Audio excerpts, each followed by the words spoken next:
Είμαι και εξοργισμένος και προβληματισμένος για αυτά που συμβαίνουν, όχι μόνο από τους εχθρούς για την πατρίδα μας, αλλά και από εμάς τους ιδίους.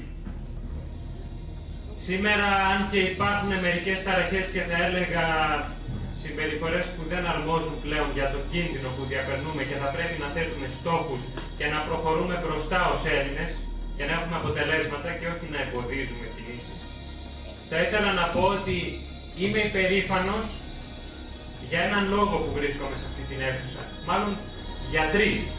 Και θα τους θέσω επίσημα. Πρώτον, επειδή γίνεται όντως προσπάθεια για συνένωση των Ελλήνων, όχι μόνο εδώ, αλλά και σε άλλες κινήσεις, και θα πρέπει όλες αυτές οι κινήσεις να ενωθούν σε μία δυναμική. Δεύτερον, το οποίο το έχω πρώτο στην καρδιά μου, κάτι που γεμίζει πραγματικά την αίθουσα με μία ψυχή που εγώ προσωπικά την λατρεύω, την αγαπώ και αγωνίζομαι για αυτήν την ψυχή, για έναν άνθρωπο που πέρασε από την ιστορία. Σήμερα γεμίζει την αίθουσα η εγγονή του Παύλου Μελά. Είναι ο ίδιος ο Παύλος Μελάς εδώ μέσα. Είναι περήφανος που κάθισα δίπλα στην κυρία Μελά και αυτό το χρωστό στην πατρίδα ήταν τιμή. Και τρίτον, το ότι παραχώρησα τη θέση μου στον αξιότιμο ναύαρχο τον κύριο Λαμπράκο, που και αυτός αξίζει έναν χειροκρότημα. Και θα σας πω γιατί τα λέω όλα αυτά. Υπάρχει νόημα. Θέλω να αφιερώσω κάτι στην κυρία Ναταλία Μελά, του γένους Δραγούμη. Τα λόγια του Ιώνα, του φίλου και συνεργάτη του Παύλου, Ναταλία. Σε κοιτάζω σαν να κοιτάζω τον Παύλο και την Ναταλία τώρα, και τον Ιώνα. Να τα πάρετε καλά στο νου σας και να μην φύγετε από εδώ διχασμένοι, ούτε από άλλες κινήσεις. Να ξέρετε, επειδή είμαι και Μακεδόνας, πως αν τρέξουμε να σώσουμε τη Μακεδονία, η Μακεδονία μας θα σώσει. Θα μας σώσει. Θα μας σώσει από την βρώμα που κυλιόμαστε. Θα μας σώσει από την μετριότητα και από την ψοφιοσύνη. Θα μας λυτρώσει από τον αισχρό τον ύπνο. Θα μας ελευθερώσει. Αν τρέξουμε να σώσουμε την Μακεδονία, εμείς θα σωθούμε. Και η Μακεδονία σώθηκε από τον Παύλο, από τον Ιώνα, από την Ναταλία και όλους τους Έλληνες. Και η Ελλάδα σώθηκε με θυσίες πολλών επωνύμων, αλλά κυρίως ανωνύμων. Με αίμα και δάκρυα, για να έρθουν σήμερα κάποιοι να μας πούν ότι είναι ανοησία να επιμένουμε να θυμόμαστε. Αυτό για την ενθύμηση. Συγγνώμη για την φωνή, αλλά φωνάζω έτσι σαν αυστηρός σε εισαγωγικά πατέρας που βλέπει κάποια παιδάκια να μαλώνουν. Για το καλό μαλώνουν μερικοί και απονούμε, πιστεύω, καλοπροαίρετα, αλλά πρέπει να βγάλουμε αποτέλεσμα. Σε ευχαριστώ, Ναταλία Μελά.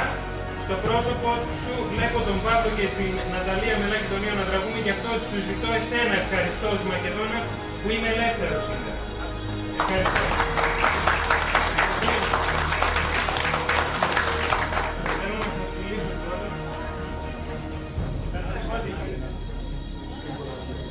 και όσο όλες αυτές οι ομιλίες δεν γεμίζουν από νέους, να ξέρετε ότι ούτε η Μακεδονία θα σωθεί, ούτε η Ελλάδα. Γελιέστε και κοροϊδεύεστε. Και κοροϊδεύετε τους εαυτούς σας. Ο Παύλος Μελάς ήταν νέος. Ο Μέγας Αλέξανδρος ήταν νέος. Ο Αχιλλέας, ο Αθανάσιος Γάβριος και το μεγαλύτερο ποσοστό που ξέρετε για την πατρίδα μας ήταν νέα παλικάρια. Βάλτε το καλά στο μυαλό σας. Καλέστε τους νέους. Διδάστε τους. Πρέπει να βοηθήσετε. Και ζητώ από το ΣΚΕΠ επίσημα να βοηθήσει σε αυτόν τον αγώνα. Για να φέρουμε νέους. Για να ενημερώσουμε τους νέους της πατρίδος.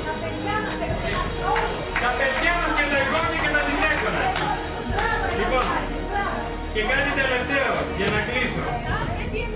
Η δική μας γενιά είναι μια γενιά μετά από πολλά χιλιάδες χρόνια που μεγάλωσε πραγματικά ένα μεγάλο ποσοστό με αρχαία ελληνική γραμματεία, διότι τώρα άρχισαν να εκδίδονται αυτά. Τώρα βγήκανε και ο Πλάτωνας και ο Αριστοτέλης και οι ιστορίες του Μεγάλου Αλεξάνδρου που με αυτές μεγαλώσαμε. Με τον στρατηγό τα λέγαμε στα 2300 χρόνια στη Θεσσαλονίκη, που μιλούσε ο στρατηγός στην παραλία και άκουγε όλος ο κόσμος τι σημαίνει ο ρηκτός πλούτος, τι σημαίνει εθνική ανεξαρτησία. ανεξαρτησία. Τι εννοώ με αυτό? Πρέπει να βοηθήσετε τους νέους. Οι νέοι πεινούν, οι νέοι είναι άνεργοι, οι νέοι θα πληρώσουν τα χρέη, οι νέοι θα αγωνιστούν με το όπλο και θα ρίξουν το αίμα τους. Αυτοί δεν είναι αυτοί που θα συνεχίσουν αυτή την πατρίδα. Αυτή είναι το μέλλον του έθνους. Αυτό είναι το αίμα και η ελπίδα του έθνους.